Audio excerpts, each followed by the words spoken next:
اعوذ باللہ من الشیطان الرجیم بسم اللہ الرحمن الرحیم طاسیم میم تلک آیات الکتاب المبین لعلک باخع نفسک الا یکونوا مؤمنین ان نشأ ننزل علیہم من السماء آیة فظلت اعناقهم لها خاضعین وما يأتيهم من ذکر من الرحمن محدث الا كانوا عنه معرضین فقد كذبوا فسيأتيهم انباء ما كانوا به يستهزئون اولم يروا الى الارض كما انبتنا فيها من كل زوج كريم ان في ذلك الآية وما كان اكثرهم مؤمنين وان ربك لهو العزيز الرحيم۔ ترجمہ طاسین میم، وہ روشن کتاب کی آیات ہیں، شاید آپ اپنی جان گھونٹ لیں کہ وہ ایمان نہیں لاتے ہیں۔ اگر ہم چاہیں نازل کریں ان پر کوئی نشانی آسمان سے تو ان کی گردنیں اس کے آگے جھک جائیں، اور جب بھی مہربان ذات کی طرف سے ان کے پاس کوئی نئی نشانی آتی ہے تو وہ اس سے منہ موڑ لیتے ہیں، تو یقیناً وہ جھٹلا چکے۔ تو عن قریب ان کے پاس وہ خبر پہنچے گی جس کا یہ مذاق اڑاتے تھے، تو عن قریب ان کے پاس وہ خبریں پہنچیں گی جن کا یہ مذاق اڑاتے تھے۔ تو کیا وہ زمین کی طرف نہیں دیکھتے کہ ہم نے اگا دیے ہیں اس میں ہر قسم کے عمدہ جوڑے، بے شک اس میں ایک نشانی ہے، اور ان کے اکثر یقین کرنے والے نہیں ہیں، اور آپ کا پروردگار یقیناً وہ زبردست اور مہربان ہے۔ عزیزان و ہمشیرگان، گزشتہ درس میں ہم نے اس سورت کا شان نزول، سورت کا مختصر مضمون اور اس رکوع کی ایک تشریح بیان کر دی تھی۔ آپ کو بتایا تھا کہ رسول اللہ صلی اللہ تعالی علیہ وسلم کا استہزاء کرنے والوں اور احکامات دین کا مذاق اڑانے والوں کے لیے اللہ کا قانون یہ ہے کہ ان کو سزا ضرور دی جاتی ہے۔ نماز پڑھنے سے روکنے والوں کو، رسول اکرم صلی اللہ تعالی علیہ وسلم کی بے حرمتی کرنے والوں کو یہ سزا دی جاتی ہے کہ ان سے ہدایت سلب کر لی جاتی ہے اور ان پر اللہ کا عذاب نازل ہو جاتا ہے۔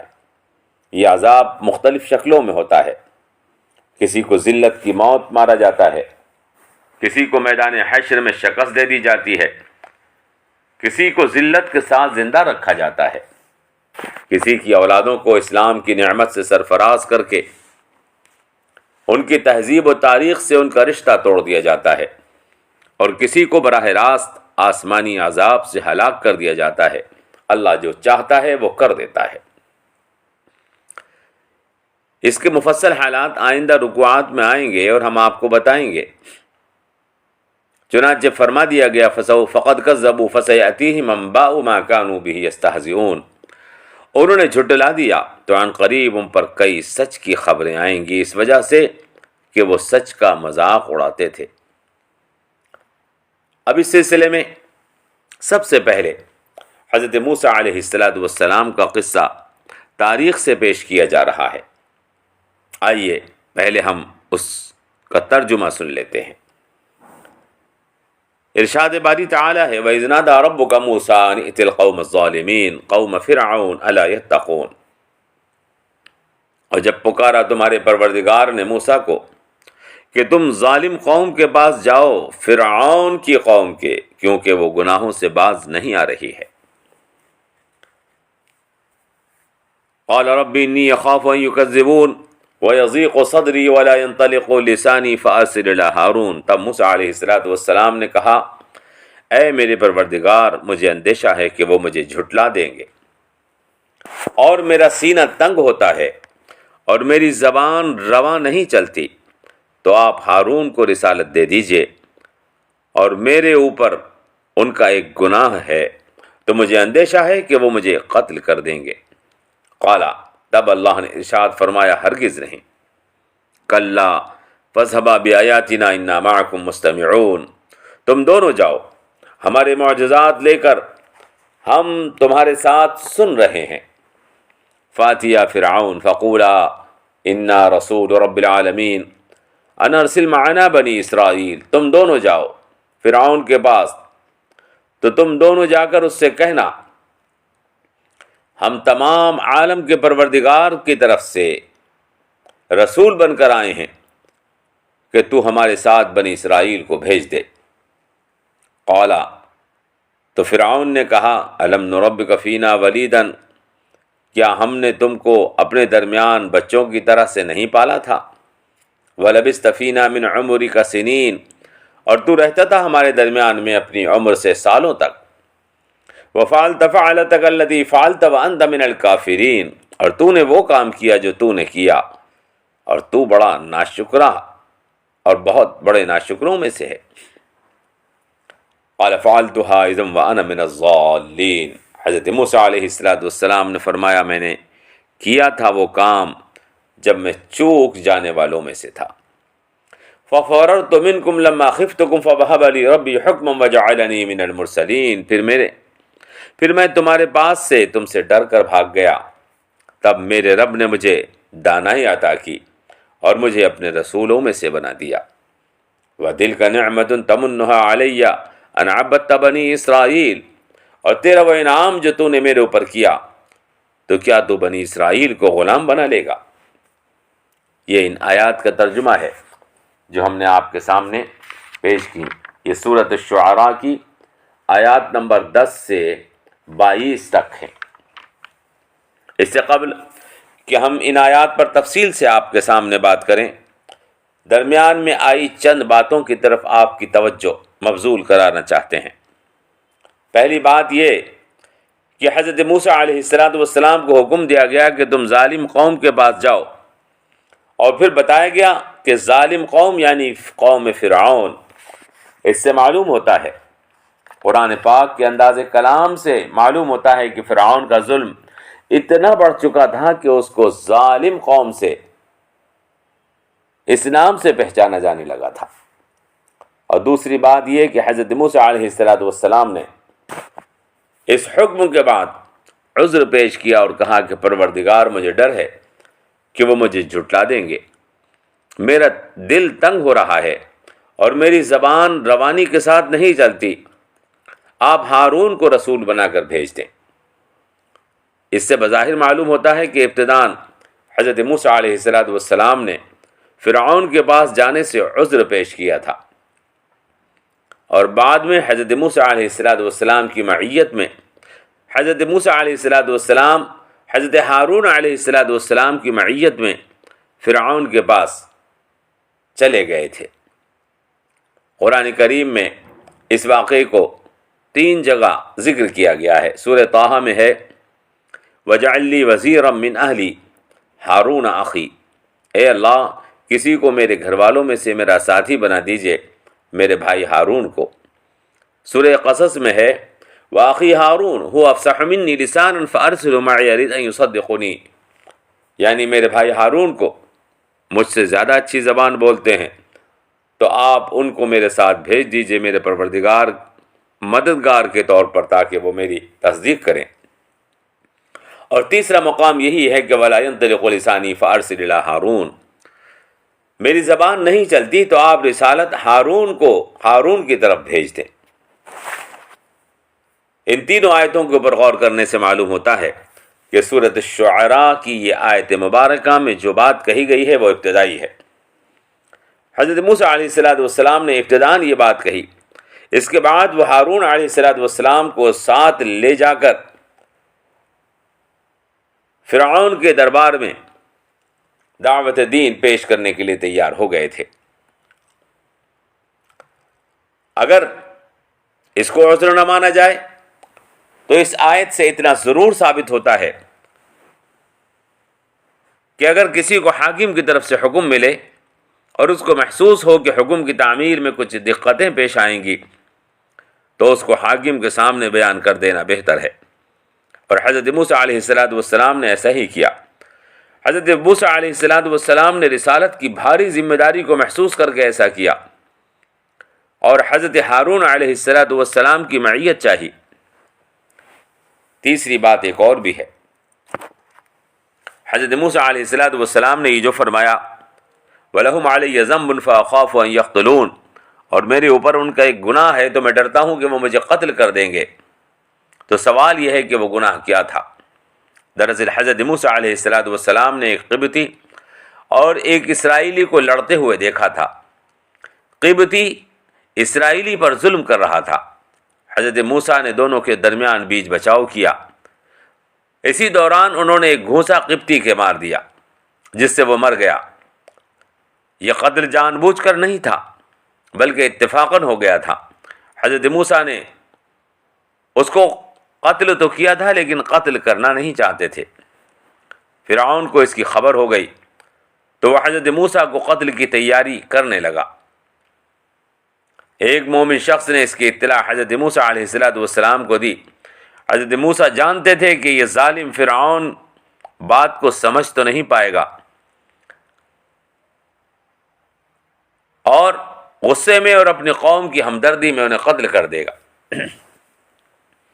اس وجہ سے ملک چھوڑ کر مدین چلے گئے اور 8 سال یا 10 سال وہاں رہے۔ وہیں انہیں رسالت کے منصب سے سرفراز کیا گیا اور حکم دیا گیا کہ جاؤ اور فرعون کے سامنے جا کر 2 مطالبات رکھ دو۔ ایک تو یہ کہ وہ شرک اور کفر سے باز آئے اور توحید کو قبول کریں، اور دوسرے یہ کہ وہ بنی اسرائیل کو جس کو اس نے غلام بنا رکھا تھا آزاد کرے اور ان کے ساتھ بھیج دے۔ حضرت موسیٰ علیہ السلام کو اندیشہ ہوا کہ فرعون کے دربار میں میرے خلاف قتل کا مقدمہ ہے اور میں اس کی نظروں میں مفرور ہوں، ہو سکتا ہے کہ وہ میری بات نہ سنے اور پکڑ کر مجھے قتل کر دے۔ اس لیے انہوں نے کہا ربی انی اخاف ان یقتلون، پروردگار مجھے اندیشہ ہے کہ وہ لوگ مجھ کو قتل کر دیں گے۔ اس سے یہ بھی معلوم ہوتا ہے کہ اس معاملے کی اتنی شہرت کی جا چکی تھی کہ فرعون کی پوری قوم حضرت موسیٰ کو قتل کرنا چاہتی تھی۔ اسی لیے فرمایا مجھے اندیشہ ہے وہ مجھے قتل کر دیں گے۔ یہ نہیں کہا کہ مجھے اندیشہ ہے کہ وہ مجھے قتل کر دے گا، یعنی پوری قوم قتل کرنے پر آمادہ تھی۔ الفاظ بتاتے ہیں۔ ایک اور بات وہ یہ ہے کہ حضرت موسیٰ علیہ السلام اللہ کے حکم سے فرعون کے دربار میں پہنچ گئے اور اس کے سامنے جا کر دونوں مطالبات پیش کر دیے۔ اللہ کی عبادت کر اور بنی اسرائیل کو ہمارے ساتھ بھیج دے۔ چنانچہ حضرت موسیٰ اور حضرت ہارون نے کہا اے فرعون، ہمیں اللہ نے بھیجا ہے، ہم تجھ سے 2 مطالبات کرتے ہیں۔ ایک یہ کہ اللہ پر یقین کر اور کسی کو اس کا شریک مت بنا، اور دوسرے یہ کہ ظلم سے باز آ جا اور بنی اسرائیل کو اپنی غلامی سے آزاد کر کے ہمارے ساتھ جانے کی اجازت دے دے۔ ہم جو بات تجھ سے کہہ رہے ہیں یہ مذاق نہیں، بالکل سچ ہے۔ ہمیں اللہ نے تیرے پاس بھیجا ہے اور یہ معجزات اور نشانیاں عطا کی ہیں۔ ارشاد وقال موسیٰ یا فرعون انی رسول رب العالمین حقیق علی ان لا اقول علی اللہ الا الحق قد جئتکم ببینۃ من ربکم فارسل معی بنی اسرائیل۔ فرعون نے حضرت موسیٰ کی بات سنی تو غصے سے آپے سے باہر ہو گیا ہوگا اور وہ بولا اے موسیٰ الم نربک فینا ولیدا ولبثت فینا من عمرک سنین، کیا تو وہ نہیں ہے کہ ہم نے تجھے اپنے درمیان میں پالا اور تو اپنی عمر کے کئی سال ہمارے درمیان رہتا رہا اور تو نے وہ سب کیا جو تو نے کیا، تو بڑا ناشکرا ہے۔ حضرت موسیٰ علیہ السلام نے اس کی بات کا جواب دیا یہ بات صحیح ہے کہ میں نے تیرے گھر میں پرورش پائی ہے اور ایک مدت تک شاہی محل میں رہا، اور مجھے اس بات کا بھی اعتراف ہے کہ مجھ سے خطا کے طور پر ایک شخص کا قتل ہو گیا تھا اور میں اس خوف اور اندیشے کی وجہ سے یہاں سے چلا گیا تھا کہ تو مجھے قتل نہ کر دے، لیکن اللہ نے یہ احسان مجھ پر کیا کہ مجھے نبوت عطا کی۔ یہ اس کی کرشمہ سازی ہے کہ اس نے تیرے گھر میں میری پرورش کروائی۔ لیکن کیا یہ عدل اور انصاف کی بات ہے کہ میرے پرورش کرنے کے بدلے تو میری قوم کو اپنا غلام بنا لے؟ ارشاد ہے قال فعلتها اذا وانا من الضالین ففررت منکم لما خفتکم فوهب لي ربی حکما وجعلنی من المرسلین وتلک نعمت تمنها علی ان عبدت بنی اسرائیل۔ حضرت موسیٰ علیہ السلام نے کہا میں نے ایسا ہی کیا، یہ میری چوک تھی اور میں چوک جانے والوں میں سے تھا، پھر میں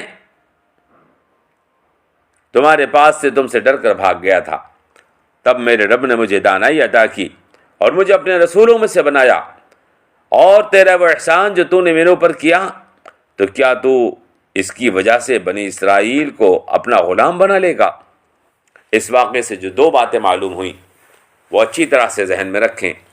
اللہ کے رسول حاکموں کے سامنے اللہ کی بندگی، اللہ کی عبادت کرنے کا حکم پیش کرتے ہیں، اور دوسرے یہ کہ اللہ کے رسول اللہ کے بندوں کو حاکموں کی غلامی سے نجات دلانے کے لیے آتے ہیں۔ حضرت موسیٰ علیہ السلام نے ایسا ہی کیا اور فرعون کے سامنے یہ دونوں مطالبات رکھے۔ اس ذکر سے ہم اس وقت یہ بات بتانا چاہتے ہیں کہ مسلمانوں کے لیے کافروں کی غلامی، مسلمانوں کے لیے کافروں کی غلامی بہت بڑی لعنت ہے، اور غلامی اور محکومی کو قبول کر لینا عذاب الہی ہے۔ یہی وجہ ہے کہ حضرت موسیٰ علیہ السلام نے فرعون کو دعوت دین دی تو سب سے پہلا مطالبہ اس کے سامنے یہی رکھا کہ بنی اسرائیل کو غلامی اور محکومی سے آزاد کر دے اور انہیں میرے ساتھ بھیج دے۔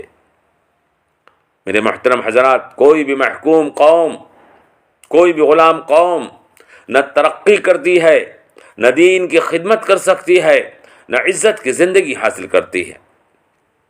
قوموں کو ترقی حاصل کرنے کے لیے، اپنے دین پر عمل کرنے کے لیے اور دنیا میں عزت کی زندگی حاصل کرنے کے لیے آزادی کی ضرورت ہوتی ہے، اور آزادی کی ایسی ضرورت ہوتی ہے جس طرح سے جسم کو غذا کی ضرورت ہوتی ہے۔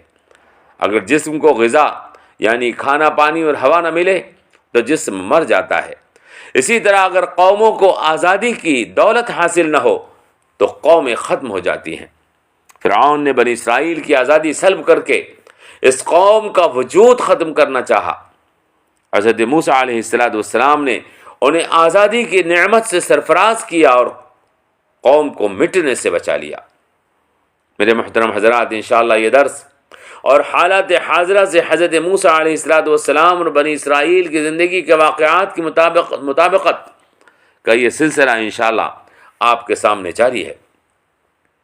موجودہ حالات میں اس درس یعنی سورۃ الشعراء کے درس کی بے حد ضرورت ہے، اور وہ لوگ جو مسلمانوں کو مجبور سمجھ رہے ہیں، غلام سمجھ رہے ہیں، اور خود کو اس مجبوری اور غلامی سے آزاد کرنا چاہتے ہیں، انہیں حضرت موسیٰ اور بنی اسرائیل کے اس واقعے کو ضرور سننا چاہیے۔ انشاءاللہ اگلے درسوں میں یہ پوری بات آپ کے سامنے تفصیل کے ساتھ پیش کی جائے گی۔ والسلام علیکم ورحمۃ اللہ وبرکاتہ۔